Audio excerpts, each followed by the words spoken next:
निर्मल मन जन सो मोहि पावा।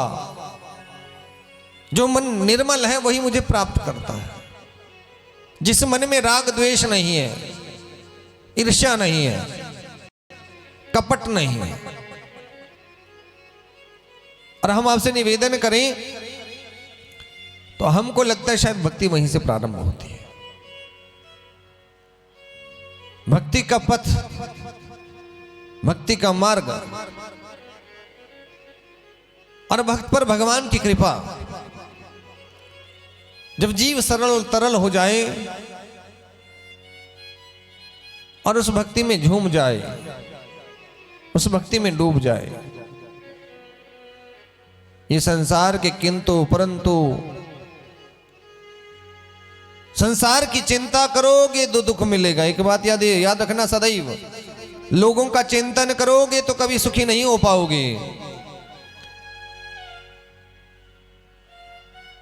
चिंतन तो गोविंद का करना है। चिंतन में परमात्मा आ जाए। जिस जीव के चिंतन में भगवान आ जाते हैं उस जीव की चिंता सदैव मिट जाती है। सच्चिदानंद भगवान की।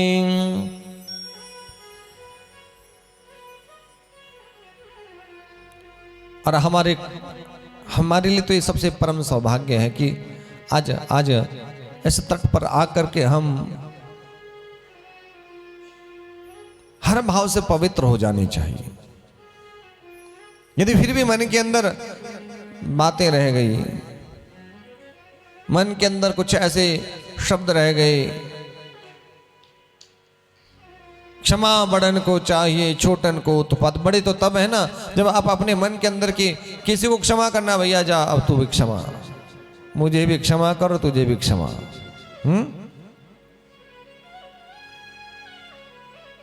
स्वयं से मत कहो, किसी के बारे में कभी मत कहो। ये ईर्ष्या, ये राग, ये द्वेष, ये उचित नहीं है।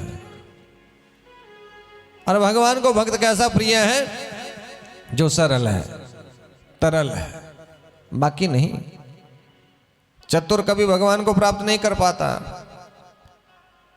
चतुराई से भगवान नहीं मिलते। बुद्धिमान हो सकते हैं लेकिन उस बुद्धिमानी का तभी फायदा यदि आपने उस बुद्धि को भगवत चरणों में लगाया।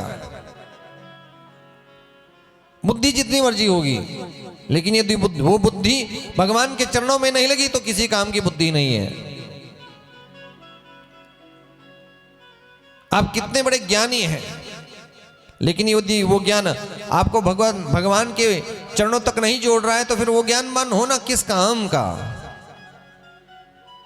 शब्दों में समझे तो ज्ञानियों का ज्ञान, विवेकियों का विवेक, बुद्धिमानों की बुद्धिमानी, चतुरों की चतुराई इसी में है कि उस ज्ञान के द्वारा, उस विवेक के द्वारा, उस चतुराई के द्वारा, उस बुद्धि के द्वारा इस चित्त को उस अविनाशी के चरणों में लगाए, तभी जाकर के वो बुद्धिमान है, तभी वो चतुर है, तभी वो विवेकी है, तभी वो ज्ञानवान है।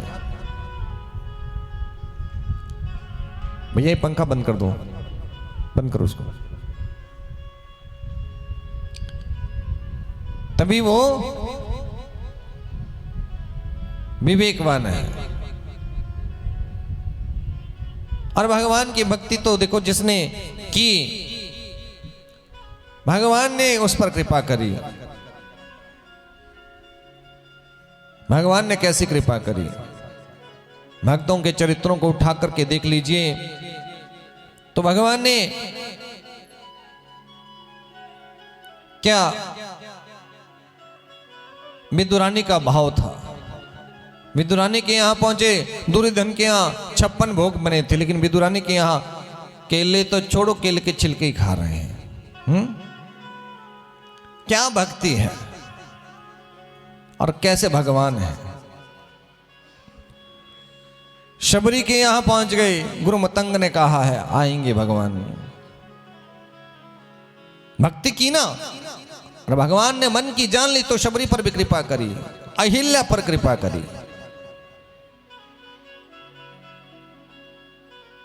मित्र सुदामा, मित्रता देखी जाए तो द्वारिकाधीश्वर सुदामा की मित्रता है। मित्र के यहां वो जो चावल आए वो सूखे चावल चावल के कण भी भगवान ने ग्रहण कर लिए अपने मित्र पर कृपा करने के लिए।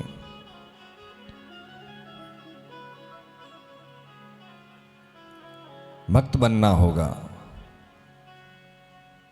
भक्ति के मार्ग पर आगे बढ़ना होगा, चित्त और चिंतन में भगवान को बसाना होगा, चित्त को भगवान के चरणों में लगाना होगा। जितना चित्त संसार में लगाया उतना ही चित्त यदि अविनाशी के चरणों में लगा दोगे तो कल्याण हो जाएगा। यदि आप एक बात को चिंतन करें तो जीवन का आधा समय तो लोगों की निंदा स्तुति में ही चला जाता है, कुछ समय खाने पीने में सोने में चला जाता है। तो अपना समय कौन सा था? वो तो समय ही नहीं आया। इसलिए हम निवेदन करें, भगवान कृपा करते हैं, सब पर कृपा करते हैं। बड़ा सुंदर भाव